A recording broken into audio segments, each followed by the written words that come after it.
Shalom and welcome to another installment of Apostles GMS, giving all praises to Yahweh B'Shem Yahushai. Today's date is December, is it the 18th or the 19th? The 19th. Yeah, well, that's a couple more weeks before the end of the year show. But today's date is December 19, 2015. And we're just going to go with the spirit. We're going to cover a lot of things. A lot of things been happening in the news. Prophecies have been coming to pass. You know, the mark of beast technology, which is the chip, is a step closer to the fulfillment. The World War III Armageddon is one step closer to fulfillment. It's used in key cards. We're going to speak about those elementary school dropouts under Johanna, under the tutelage of Johanna that was out there in California. I'm going to speak about them. We're also going to speak about Lahab, Brother Lahab. He used to be God Lahab. He was a master at one time. Yes, we are your masters. Well, he's just a brother now. And there's a comment that somebody left me that he said on a radio show that we, talking about us in particular, we had demons on us.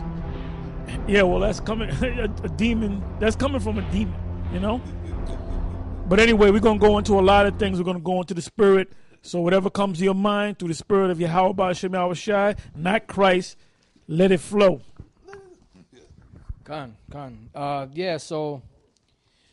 Well, you know what? I got this article here because since we're speaking about prophecies, a matter of fact, let me read this real quick. And the scriptures started off the right way, the way the white man don't want you to start it off. This is Revelation, the 19th chapter. Just bear with me 1 second. Revelation 19 and 10. And I fell at his feet to worship him, and he said unto me, See thou do it not. I am thy fellow servant and of thy brethren that have the testimony of Yahushai. Worship the Most High, for the testimony of Yahushai is the spirit of prophecy. And that's one of the main things that we're one point that we're supposed to be teaching about right now is the prophecies. You know, I mean, outside of the Israelite foreigner issue with Cornelius and Israelites come looking like all different nations. You know, the main thing we're supposed to speak on are prophecies. You know, that's the main focus. You know, because if you know, you can teach about the law, but there's only so much you can teach on the law. You know, because people have to sit down and read the law to understand it. And you know, there's certain things in the law that we don't keep today, which is the law of sacrifice, which was done away with Yahushai. You know, but the main thing that we're supposed to speak about is the prophecies. You know, mainly about the mark of the beast being a microchip. You know, the up and coming war, because World War III pretty much is already here. You know, it's just not really fully sparked off yet. You know, but they're playing with danger, so to speak. You know, they're like right there at the line. You know, towing at the line. You know, and pretty soon it's just gonna explode into a full blown out war. You know, because if Russia fights against NATO or whatever the case is, or America against Iran, or however it's going to go down, you know, that's what's going to bring forth World War III. You know, so all the players are there in the Middle East. They're out there. I got something for you to back you up since you made that. Speaking about current events and prophecy, now you have this guy, Chris Christie, and he's a Republican presidential candidate. And he said... Would you be prepared to shoot down that Russian plane and risk war with Russia? Not only are we prepared to do it, I would do it. A no-fly zone means a no-fly Well, basically, he said that we're already in World War III. See, maybe, all right? Maybe because I'm from New Jersey, yeah, Chris Christie says we're already in World War III. I would talk to Vladimir Putin a lot. I'd say to him, listen, Mr. President. You know, so pretty much, you know, it's there. It's just like I said, it's a matter of them just actually coming out with it, you know, and these other countries that are supposed to be fighting in that war of Armageddon, which that's what really Armageddon really means, is the mountain of the troops. That's when the war is fully in full bloom, so to speak. You know, but I got something here called the 17 Elements of Martial Law. It says this is a article that was first published on the Dave Hodges Common Sense Show. I guess this particular one is dated back in March 8th, 2015. It says the martial law is thrown around with reckless disregard. Is America under martial law? This is a question that is most often discussed in the independent media. And you could say, yes, it is under martial law, but it's just not.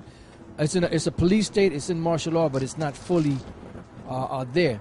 Because whenever some major incident happens, like the marathon bombings, you know, you had the city of Boston shut down.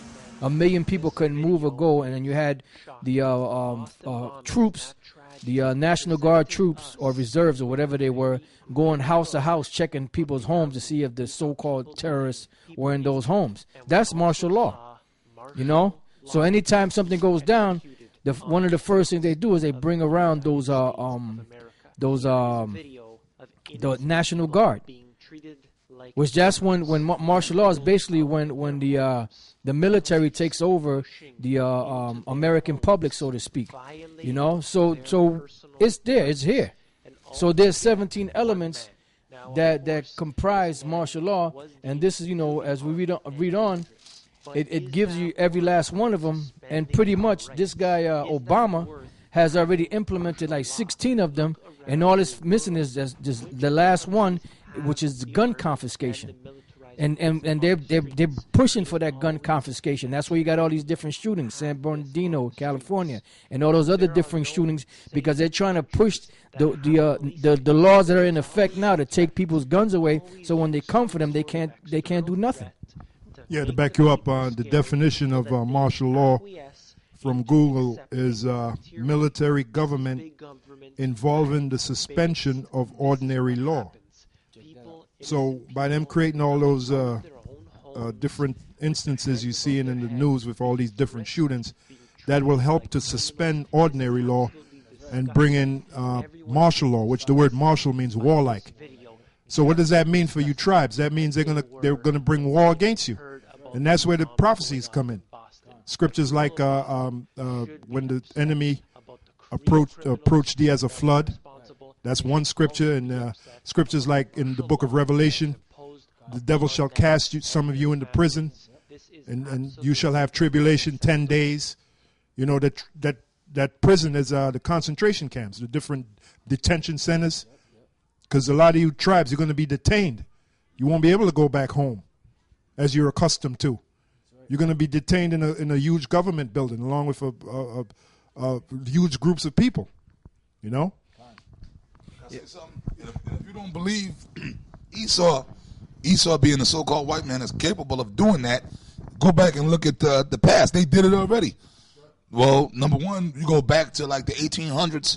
We always talk about what they did to us, you know, the so-called Native Americans. The trailer. Perfect example. The reservation is nothing but a big detention camp. That's all it is. But I mean, even like prior to that, when the Trail of Tears took place, going into a little history, when they took away, when the government, right, stole, like, let's say, what we know today, the states of North Carolina, South Carolina, Georgia, it belonged to the Gadites, which the Cherokee and the Creek and all that. Now, when they finally passed them laws that they could take the land, they sent the troops in, federal troops, Andrew Jackson, and they just kicked them out of when they came, and they grabbed them out of their homes, man. They came and grabbed them out of their homes, and they detained them in, concentration camps. But there's another name I'm trying to get, detention, like temporary detention centers out in the cold. And you know what? It wasn't made to be comfortable either. Okay? They had like the temporary detention camps that they stuck, holding like big barracks. And it was during the wintertime and it was cold. They had them there, detained temporarily until they could send them out west on the Trail of Tears. So them detention camps, they did it to Ammon during World War II. Okay? So this so-called white man, Esau, he's very capable of doing that, man. He's going to do it. That's prophecy. Basically, when Esau sets up that system, that concentration camp system, it's not going to be comfortable, man. It's not going to be. It's not built for comfort. It's not designed for comfort, man. You're going to be cold. Y'all going to be hungry, starving. Yep. You ain't going to have no change of clothes.